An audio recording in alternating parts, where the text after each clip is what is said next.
Sometimes the last thing someone leaves you isn't a letter. It isn't a hug. It's a voicemail. 16 seconds long. Recorded on the way to their final chemo appointment. You didn't answer because you were in a meeting. Or driving. Or just not in the mood. You see the name flash on your screen and think, she'll call again later. She always does. But sometimes that was the last time. And sometimes the voicemail is all that's left. This is the story of Clara, a woman who thought she had time. A daughter who wasn't cruel, wasn't distant, just distracted. The kind of distracted that becomes a habit. And the kind of habit that becomes regret. Her mother, Isabel, had been strong. A teacher. A morning person. A maker of lists and soup and soft-spoken love. She didn't talk about pain. Didn't want to be a burden. So when the cancer came back, she didn't tell Clara right away. She just kept calling. Once a week at first, then twice, then more often, always leaving messages like nothing was wrong, because she didn't want their last conversations to be full of fear. But there's a kind of silence between people that only grows louder the longer you let it stretch. And Clara, she stretched it. Not because she didn't love her, but because love, when it's familiar, is so easy to delay.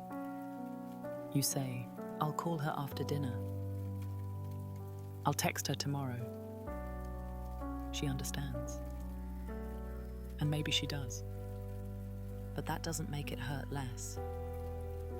This story begins not with a death, but with a phone that kept ringing. And a daughter who let it go to voicemail.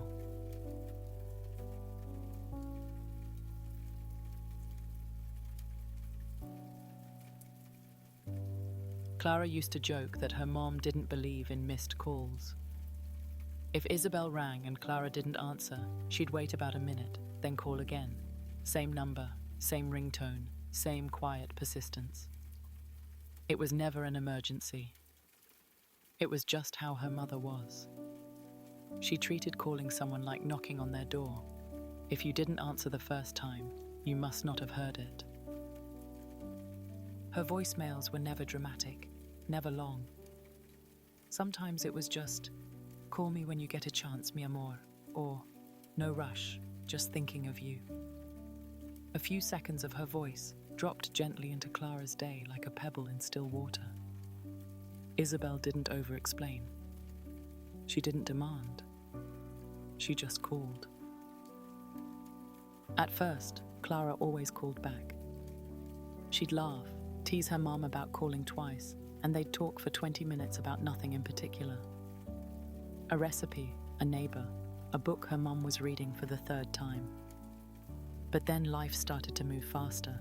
New job, longer hours, bills, missed alarms, and too many tabs open in her head. The calls came in, but more and more, they went unanswered. She'd see them flash across her phone during meetings, while driving, while waiting in line, and she'd always think, I'll call her tomorrow. The tomorrows stacked up. The voicemails did too. Not because Clara stopped caring, that was never the case. It was just the slow, quiet erosion of attention. 1 week became 2.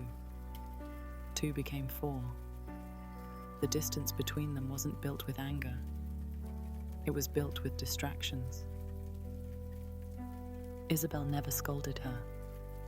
She never once said, "Why don't you call me back?" She just kept leaving those soft, gentle messages. Clara told herself her mom understood. That she knew how busy things were. That everything was fine. But there was one message, a few weeks before everything changed, where Isabel's voice sounded different. Not sad. Not scared. just slower. "Hey, sweetheart," she had said. "No need to call back right away. I just wanted to hear your voice." Clara had stared at the screen for a long time after that one. Her thumb hovered over the call button, but she didn't press it. Not that day. She thought she had time. She really, truly believed that. Because love, real, deep love, often makes you feel like time is something you'll always have. Until you don't. It's still there. The voicemail. Saved under Mom with a little heart emoji she added 2 years ago and never had the heart to delete. Clara knows exactly how long it is. 16 seconds. She's never listened to it. Not once. But she's memorized the timestamp, the little waveform line, the way it glows faintly on her screen every time she scrolls past it. The message came in at 9:13 a.m. Tuesday. It was a busy day. She was halfway through a presentation when her phone buzzed in her bag. She glanced at the name and told herself, like always, "I'll call her later." She didn't know her mother had just left the hospital. She didn't know she had gone to her final chemo appointment alone. She didn't know this wasn't just another check-in. Now that message lives in her phone like a wound that never closes. She can't listen to it. She's terrified of what it might say, or worse, of how ordinary it might sound. What if it's just her mother being cheerful, like always? What if it's full of pain, and she hid it in her voice? What if she said goodbye, and Clara was too late to hear it in real time? For weeks, she's kept the message marked as unplayed.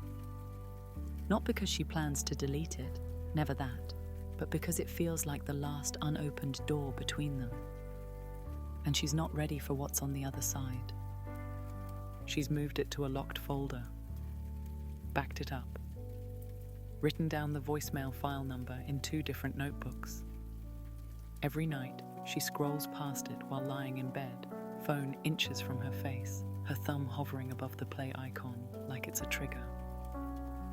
Sometimes she dreams of the sound of it. Not the words, just her mother's voice. Like wind down a hallway. Like someone calling your name just before you wake up. People ask if she's doing okay. She says she is. She goes to work. She answers emails. She puts on lipstick, makes lists, orders groceries. But the message is always there, glowing quietly in her pocket, like a secret she carries against her ribs.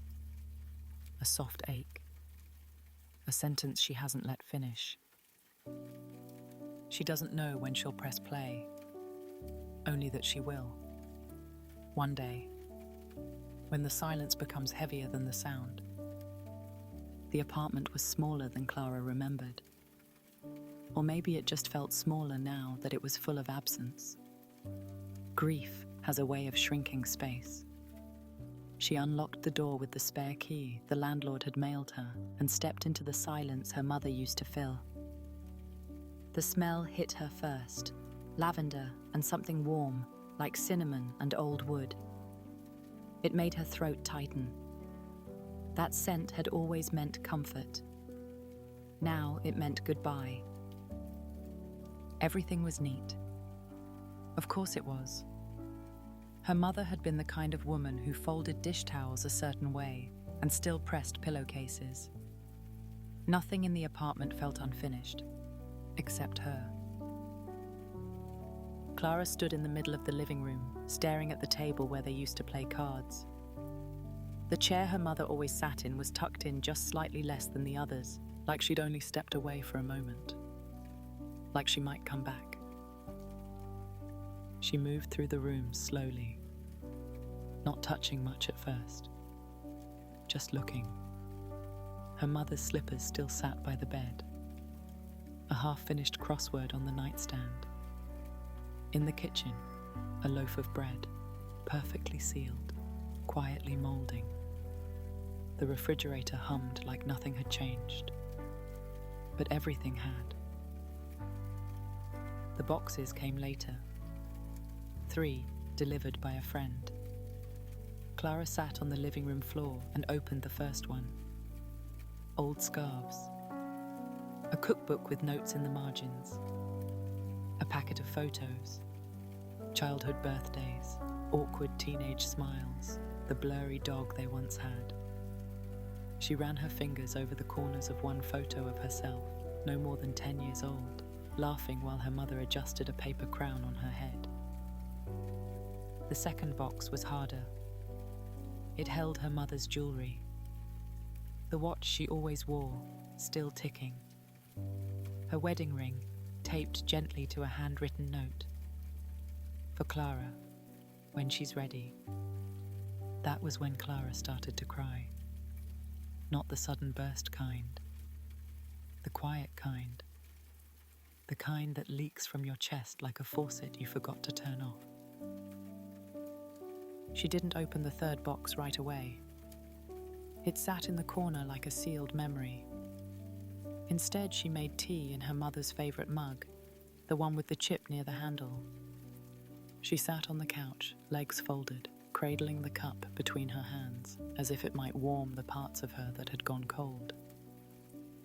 She didn't say anything out loud, but in her mind, she whispered, "I'm sorry," and hoped the walls, or whatever lingered beyond them, heard her.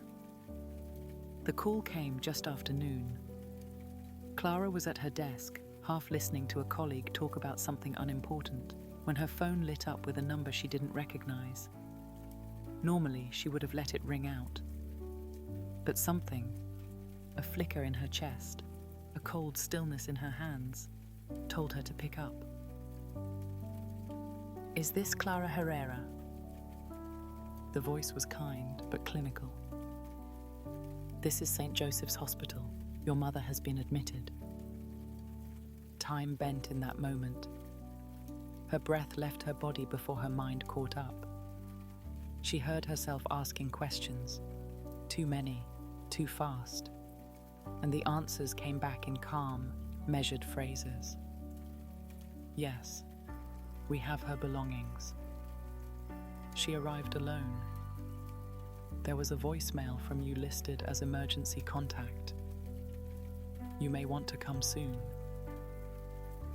She didn't remember getting in the car, didn't remember the drive, just the feel of the steering wheel shaking in her hands, the lights all turning red, the way the buildings blurred past her like time was slipping through her fingers.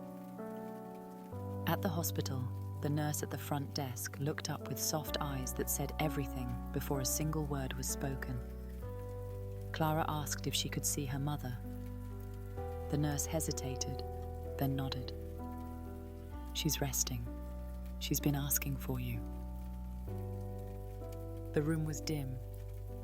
Machines blinked and pulsed softly in the corner, but they were background noise to the sight of her mother lying still in the bed, smaller than Clara remembered, pale against the sheets, hands folded like she was already halfway somewhere else. Clara moved closer and took her hand. It was warm, but not strong. Her mother stirred, opened her eyes just slightly. "Hi, sweetheart," she whispered. It was barely audible. "You came." "I'm here," Clara said, swallowing the lump in her throat. "I'm so sorry." Isabel smiled, small, soft, as if forgiveness wasn't even needed. "It's okay," she breathed. "I left you something." Her eyes fluttered shut before Clara could ask what. The nurse stepped in a few minutes later, and Clara stood in a daze. She watched as her mother's chest rose and fell, slower with each breath. She held her hand through it all, whispering every memory she could remember, hoping her voice could carry them both through the parting. When the final breath came, it was so gentle it barely made a sound. Just a pause, a stillness, And then, nothing. Clara didn't cry right away. She just sat there, her hands still wrapped around her mother's, staring at the floor. The hospital room was quiet, except for one soft buzz from her pocket. A notification from 2 days ago. One missed call. One voicemail. She had answered too late. It took her 6 weeks to press play. 6 weeks of sleeping with her phone on the pillow next to her, of charging it just in case, of swiping past the message every morning and every night, heart racing, thumb trembling, always stopping short. She told herself there would be a right time. After the funeral. After the paperwork. After the apartment was emptied and the last of the photos were boxed away. But the truth was, there is no right time to break your own heart. She sat on the floor of her childhood bedroom, knees pulled to her chest, the lights off. It was quiet, completely quiet. And for the first time, she didn't talk herself out of it. She unlocked the phone, opened the voicemail app, scanned to the one message she had never played, and pressed her thumb to the screen. There was a small click, then her mother's voice. "Hi, sweetheart." A pause. "I know you're probably busy. I didn't want to bother you." Another pause, like she was thinking of how much to say. "I'm on my way to the hospital. Nothing dramatic, I promise. Just my last round today." She chuckled softly. "You know, these nurses are saints. They remember everyone's names, even the grumpy ones like me." Another pause. "I just wanted to hear your voice. You don't have to call back. I just thought, if you had a second, maybe later, you could tell me something funny. You always made me laugh." There was a long exhale at the end. Then softly, and this was the part that broke Clara, her mother whispered, "I love you more than anything. You know that, right?" Click. The message ended. Clara didn't move. Didn't cry. Not right away. She just sat in the dark, replaying the voice that used to anchor her entire world. It was like touching her one last time, but only through glass. The grief didn't rush in like a wave.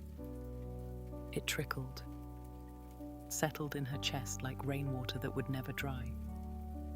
She pressed play again, and again, and again, until her mother's voice felt like air, until the silence afterward was unbearable, until she realized this was all she had left. And somehow it was both not enough and everything. Clara never deleted the message. She saved it to 5 different places: her phone, her laptop, a voice recorder, even printed out the audio transcription and folded it into her journal like a letter. Not because she was afraid of forgetting, but because hearing her mother's voice was the closest thing to having her back. She didn't listen to it every day. Sometimes she went weeks without touching it. But on the days when the house felt too quiet, or when the sun looked too much like that morning, she never called back. She would put in her earbuds, close her eyes, and press play. And for 16 seconds, her mother came back. Alive in every breath, smiling through her voice. Soft, steady, unbothered by time. People talk about grief like it's a process, something you move through. But Clara knew better. Grief doesn't move. It waits. It settles into the quiet parts of your life, your coffee routine, your long drives, the moment you laugh and instinctively think, "I should tell her this." Some days, Clara still picked up her phone to call. Muscle memory, more than anything. Her thumb would hover over Mum, and then she'd remember. She'd lower her hand and smile, a small, crooked smile that knew both love and loss could live in the same breath. She never forgave herself completely. But over time, she stopped punishing herself. Because her mother never would have wanted that. Isabel had left love in that voicemail. Not guilt. Not blame. Just 16 seconds of unconditional love. And sometimes, on the loneliest nights, Clara would whisper back to the message, "I love you too." Not because she thought her mother could hear her, but because she needed to say it. Because the words still had weight. And because some things never stop living, even when the voice behind them is gone. So she kept it, protected it, and sometimes she played it on repeat. Not to remember her mother's death, but to feel her life, one voicemail at a time.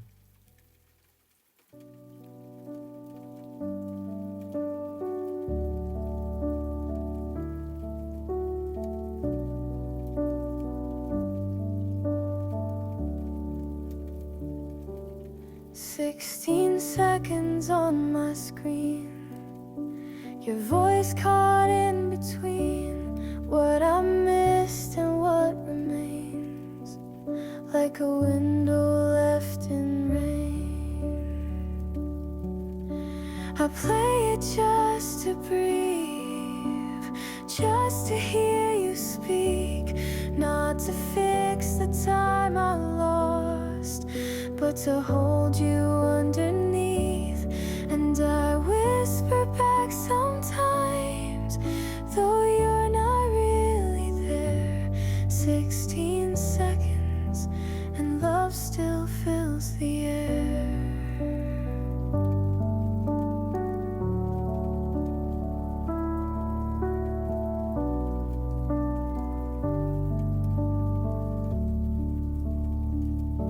You said you didn't need a call, that you were fine, that's all. But now I live between the rings, and everything I didn't say still sings.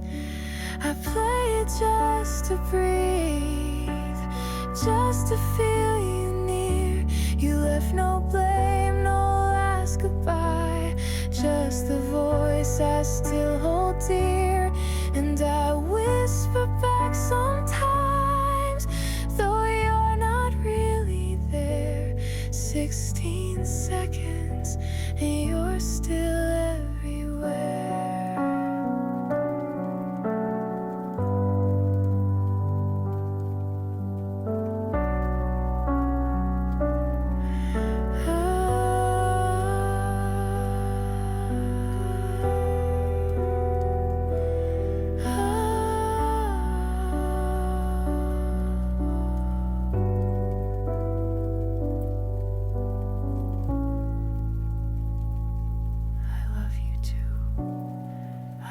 Did.